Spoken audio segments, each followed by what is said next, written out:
Hello മക്കളെ, നമ്മളിന്ന് study ടൈമിൽ എടുക്കുന്നത് 4ാം ക്ലാസ്സിൻ്റെ മാത്സിൽ 11ാമത്തെ പാഠമാണ് കേട്ടോ. അപ്പോൾ മക്കൾ ക്ലാസ് ഇഷ്ടപ്പെടുകയാണെങ്കിൽ ഒന്ന് ലൈക്ക് ചെയ്യാൻ മറക്കരുതേ. അപ്പോൾ പാഠത്തിൻ്റെ പേരെന്താണ്? ചിത്രങ്ങൾ കഥ പറയുന്നു. ചിത്രം നോക്കാം, കണ്ടെത്താം.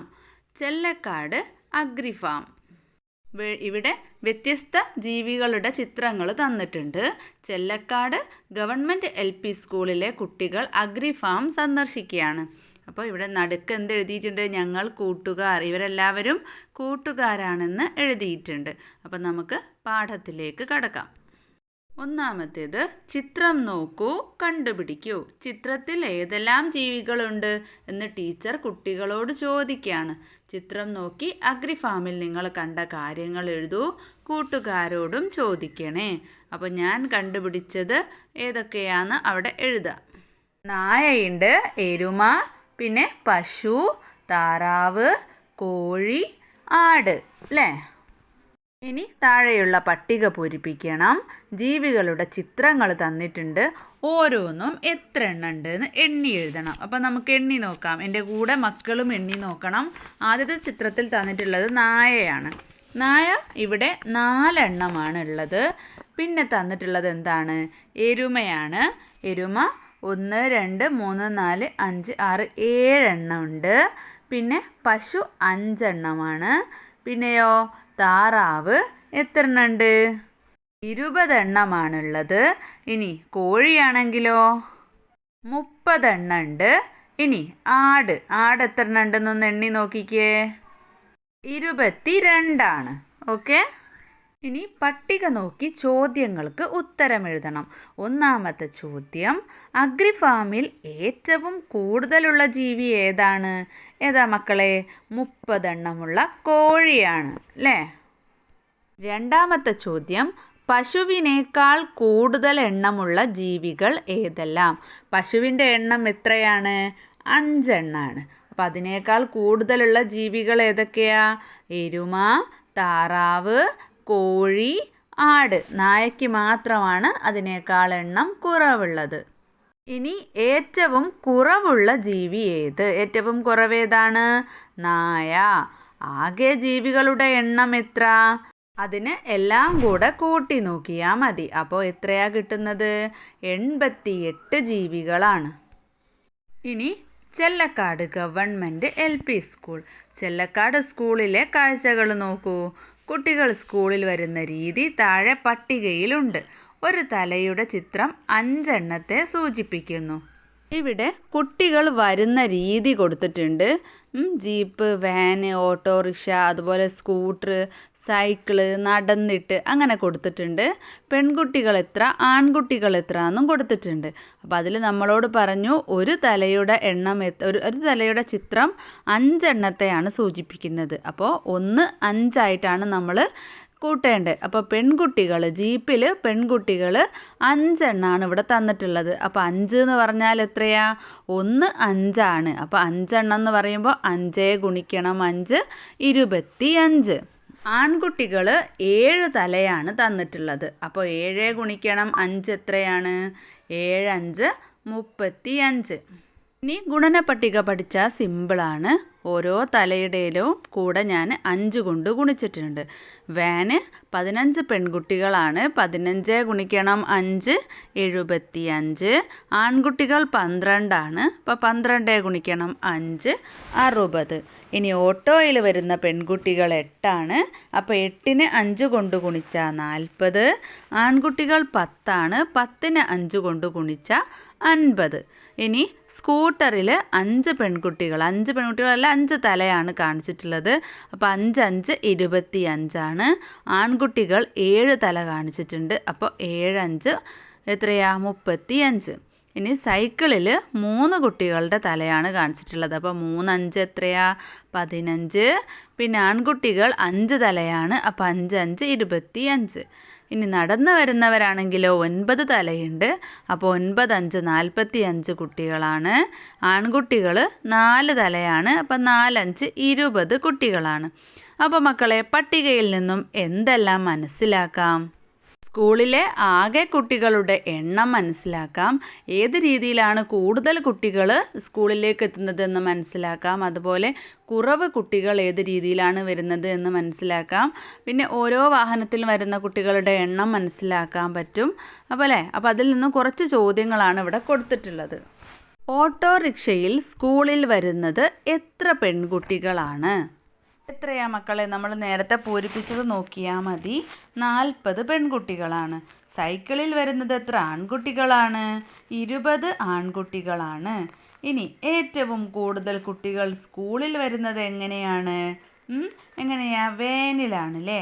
അത് 75 പെൺകുട്ടികളും 60 ആൺകുട്ടികളും, അതായത് ടോട്ടൽ മുഴുവനായിട്ട് മൊത്തം 135 കുട്ടികൾ വാനിലാണ് സ്കൂളിൽ വരുന്നത്. ഇതുപോലെ കൂടുതൽ ചോദ്യങ്ങൾ എഴുതൂ, ഉത്തരം കണ്ടുപിടിക്കൂ. ഞാനിവിടെ കുറച്ച് ചോദ്യങ്ങൾ എഴുതിയിട്ടുണ്ട്. ഉത്തരം മക്കൾ കണ്ടുപിടിക്കൂലേ? അപ്പോൾ ഒന്നാമത്തേത് ജീപ്പിൽ വരുന്ന ആൺകുട്ടികളുടെ എണ്ണം. പിന്നെ നടന്നു വരുന്ന പെൺകുട്ടികളുടെ എണ്ണം. എത്ര കൂടുതലാണ് സൈക്കിളിൽ വരുന്ന കുട്ടികളേക്കാൾ സ്കൂട്ടറിൽ വരുന്നവർ? പിന്നെ ഓട്ടോയിൽ വരുന്ന ആൺകുട്ടികളും പെൺകുട്ടികളും തമ്മിലുള്ള വ്യത്യാസം എത്ര? ഏറ്റവും കുറവ് കുട്ടികൾ സ്കൂളിലെത്തുന്നത് എങ്ങനെയാണ്? ഇതുപോലെ ഓരോ വാഹനത്തിൻ്റെതും മക്കൾക്ക് ഉണ്ടാക്കാം കേട്ടോ. അടുത്ത പ്രവർത്തനം പട്ടിക പൂരിപ്പിക്കാം. വാഹനങ്ങളുടെ ചിത്രങ്ങൾ തന്നിട്ടുണ്ട്. അപ്പോൾ അതിൽ വരുന്ന പെൺകുട്ടികൾ എത്ര, ആൺകുട്ടികൾ എത്ര, ആകെ എത്ര കുട്ടികൾ എന്ന് എഴുതണം. ഞാനിവിടെ പൂരിപ്പിച്ചിട്ടുണ്ട്. ജീപ്പിൽ 25 പെൺകുട്ടികളും 35 ആൺകുട്ടികളും. ടോട്ടൽ എത്രയായി? 60 കുട്ടികളായി. ഇനി വാനിൽ വരുന്ന കുട്ടികളുടെ എണ്ണം 135. പിന്നെ ഓട്ടോയിൽ വരുന്ന കുട്ടികളുടെ എണ്ണം 90, സ്കൂട്ടറിൽ വരുന്ന കുട്ടികളുടെ എണ്ണം 60, സൈക്കിളിൽ വരുന്ന കുട്ടികളുടെ എണ്ണം 40, നടന്നു വരുന്ന കുട്ടികൾ 65. ഇനി ഈ പട്ടിക നോക്കിയിട്ട് വേണം താഴെ ചോദ്യങ്ങൾക്ക് ഉത്തരം എഴുതാൻ. സ്കൂളിൽ ആകെ എത്ര പെൺകുട്ടികൾ പഠിക്കുന്നുണ്ട്? എല്ലാ രീതിയിലും വരുന്ന പെൺകുട്ടികളുടെ എണ്ണം കൂട്ടി നോക്കുമ്പോൾ 225 കുട്ടികളാണ്. ഇനി എത്ര ആൺകുട്ടികളാണെന്ന് നോക്കാം. ആൺകുട്ടികളുടെ എണ്ണവും 225. ഇനി എത്ര കുട്ടികളാണ് നടന്നു വരുന്നത്? എത്രയാ മക്കളെ? 65 കുട്ടികളാണ്. ഇനി കൂടുതൽ ചോദ്യങ്ങൾ എഴുതൂ, ഉത്തരം കണ്ടുപിടിക്കൂ.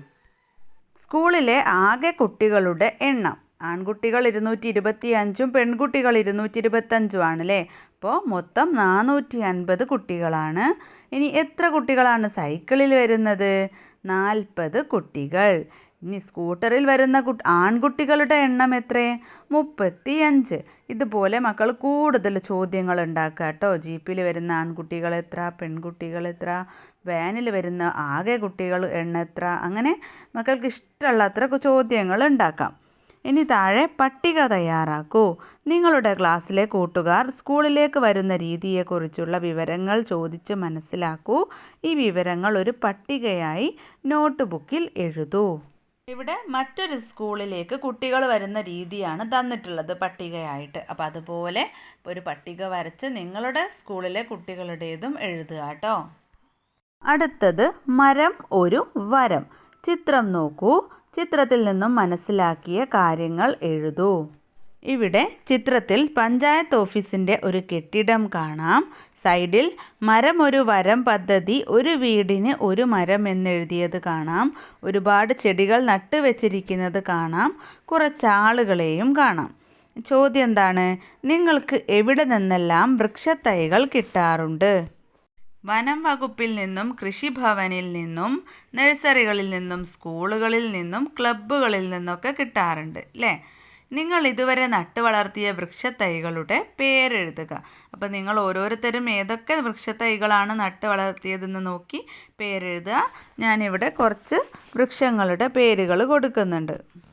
മാവ്, പ്ലാവ്, മുരിങ്ങ അല്ലേ? ഇനി കൂടുതൽ മക്കൾ നട്ട തൈകൾ മക്കൾ എഴുതുക കേട്ടോ. ചെല്ലക്കാട് ഗ്രാമപഞ്ചായത്ത് ആദ്യഘട്ടത്തിൽ വിതരണം ചെയ്യുന്ന വൃക്ഷത്തൈകളുടെ വിവരണമാണ് പട്ടികയിൽ. ഒരു ചെടിയുടെ ചിത്രം 10 എണ്ണത്തെ സൂചിപ്പിക്കുന്ന വിധം വരയ്ക്കുക. ഒഴിഞ്ഞ കളത്തിലെ എണ്ണവും എഴുതുക. അപ്പോൾ ഒരു ചെടി 10 എണ്ണമാവുമ്പോൾ ഒന്നാമത്തത് മാവ് എത്ര എണ്ണമാണുള്ളത്? 11 തൈകളുടെ ചിത്രമാണ് തന്നിട്ടുള്ളത്. അപ്പോൾ ഒരു ചെടി 10 ആണെങ്കിൽ 11 ഗുണിക്കണം 10 110 തൈകളാണ്. ഇനി ഞാൻ ഓരോന്നിൻ്റേതും എത്ര തൈകൾ വരയ്ക്കണമെന്നാണ് കേട്ടോ എഴുതുന്നത്. മക്കൾ ചിത്രം വരയ്ക്കണേ. പ്ലാവ് എണ്ണം 80 തന്നിട്ടുള്ളത്. അപ്പോൾ മക്കൾ എത്ര എണ്ണമാണ് ചിത്രരൂപത്തിൽ വരയ്ക്കേണ്ടത്? 8 തൈകൾ വരച്ചാൽ മതി. 8 10 ആണല്ലോ 80. തേക്കിൻ്റെ എണ്ണം 50 എന്ന് തന്നിട്ടുണ്ട്. അപ്പോൾ 5 ചിത്രം വരച്ചു കൊടുക്കുക. കണിക്കൊന്ന 60 ആണെന്ന് തന്നിട്ടുണ്ട്. അപ്പോൾ 6 ചിത്രമാണ് വരയ്ക്കേണ്ടത്. പുളി 12 ചിത്രമാണ് തന്നിട്ടുള്ളത്. അപ്പോൾ 12 ഗുണിക്കണം 10 120 എണ്ണം. സപ്പോട്ട 10 എണ്ണമാണെന്ന് തന്നിട്ടുണ്ട്. അപ്പോൾ നമ്മൾ എത്ര ചിത്രം വരച്ചാൽ മതി? ഒരു ചിത്രം. കാരണം ഒരു ചിത്രം എന്ന് പറയുന്നത് 10 എണ്ണമാണെന്ന് പറഞ്ഞിട്ടുണ്ട് അല്ലേ. ഇനി പട്ടിക നോക്കി ഉത്തരം എഴുതൂ. ഏറ്റവും കൂടുതലുള്ള വൃക്ഷത്തൈ ഏതാണ്? പുളിയാണ് അല്ലേ. എത്ര പ്ലാവിൻ തൈ ഉണ്ട്? 50. കൂടുതൽ ചോദ്യങ്ങൾ നോട്ട്ബുക്കിൽ എഴുതൂ. ഉത്തരവും എഴുതണം. മാവിൻ തൈകളുടെ എണ്ണം എത്ര? 110. ഏറ്റവും കുറവുള്ള വൃക്ഷത്തൈ ഏത്? സപ്പോട്ട. കണിക്കൊന്ന തൈയുടെ എണ്ണം എത്ര? 60. ഇതുപോലെ കൂടുതൽ ചോദ്യങ്ങൾ ഉണ്ടാക്കണം കേട്ടോ. അടുത്തത് ക്വിസ് മത്സരം. ചെല്ലക്കാട് ഗവൺമെൻറ് LP സ്കൂളിൽ നടന്ന ഗണിത ക്വിസ് മത്സരത്തിൽ പങ്കെടുത്ത കുട്ടികളുടെ പേരും അവർക്ക് ലഭിച്ച പോയിന്റും എഴുതിയ ചാർട്ടാണ് ചുവടെ. ക്രമനമ്പർ, പേര്, പോയിന്റ് എന്നിങ്ങനെ കൊടുത്തിട്ടുണ്ട്. 12 ആളുകളുടെ പേരും പോയിന്റുമാണ് കൊടുത്തിട്ടുള്ളത്. അയാൻ 7 പോയിൻ്റാണ്. Roopa 11 point. Jani 9 point. Anas 14 point. Amrit 3 point. Gopu എത്രയായി? 22 പോയിൻ്റ്. Nine 16 point.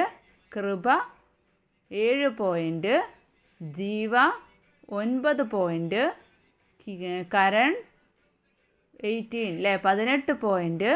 പിന്നെ ജിഷി 10 പോയിൻ്റ്. സനു 11 പോയിൻ്റ്. ചിത്രത്തിൽ കാണിച്ചിരിക്കുന്നത് പോലെ ഇങ്ങനെ 4 വരയും കുറുകെ മറ്റൊരു വരയും കൂടെ വരച്ച 5 പോയിൻ്റാണ് കേട്ടോ. അപ്പോൾ ആ രീതിയിലാണ് ഞാനിപ്പം വായിച്ചിട്ടുള്ളത്. ആർക്കാണ് കൂടുതൽ പോയിൻ്റ് കിട്ടിയത്, അതുപോലെ ആർക്കാണ് കുറവ് പോയിൻ്റ് കിട്ടിയത്, ഓരോരുത്തർക്കും കിട്ടിയ പോയിൻ്റുകൾ എത്ര, അങ്ങനെയുള്ള കാര്യങ്ങളൊക്കെ നമുക്കിതിൽ നിന്ന് മനസ്സിലാക്കാം അല്ലേ. അടുത്തത് പട്ടിക പൂരിപ്പിക്കാനാണ്. ഓരോരുത്തരുടെ പേരും നമുക്ക് അവിടെ തന്നിട്ടുള്ള പോയിൻ്റ് നേരെ ഇങ്ങോട്ട് എടുത്തെഴുതാനാണ് കേട്ടോ. ആർക്കാണ് ഏറ്റവും കൂടുതൽ പോയിൻ്റ് കിട്ടിയത്, അത് എത്ര പോയിൻ്റാണെന്നും കൂടെ എഴുതണം. അപ്പം നമുക്ക് ആ പട്ടികയൊന്ന് പൂരിപ്പിക്കാം. ഇനി ആർക്കാണ് ഏറ്റവും കൂടുതൽ പോയിൻ്റ് കിട്ടിയിട്ടുള്ളത്? 22 പോയിൻ്റ് ഗോപുവിനാണ് അല്ലേ.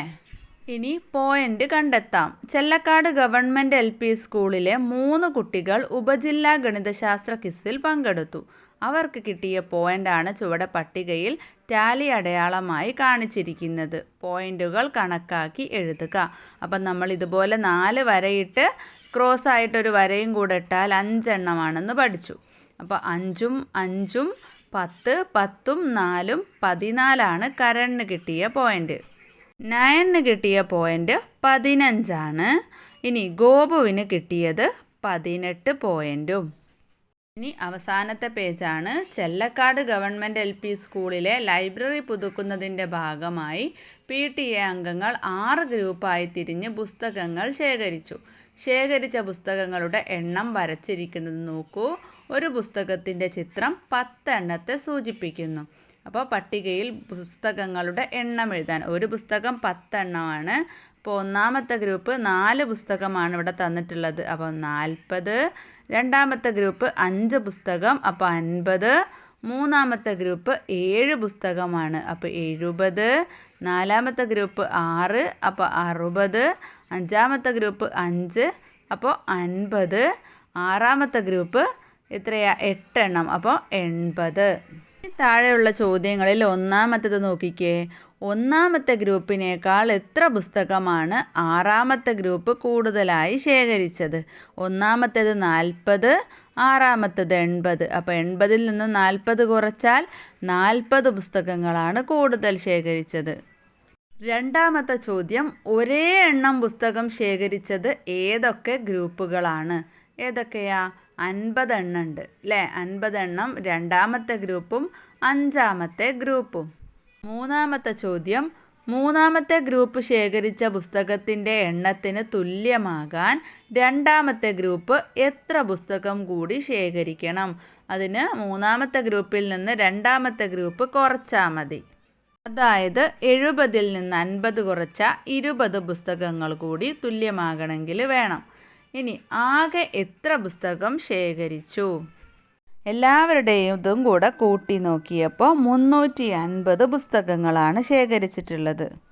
അപ്പോൾ ഇത്രയാണ് ഈ ഒരു ക്ലാസ്സിലുള്ളത്. മക്കൾക്ക് ക്ലാസ് ഇഷ്ടപ്പെടുകയാണെങ്കിൽ ലൈക്ക് ചെയ്യാനും ഷെയർ ചെയ്യാനും സബ്സ്ക്രൈബ് ചെയ്യാനും മറക്കരുത്. സ്റ്റഡി ടൈമിൻ്റെ മറ്റൊരു ക്ലാസ്സിൽ കാണാം.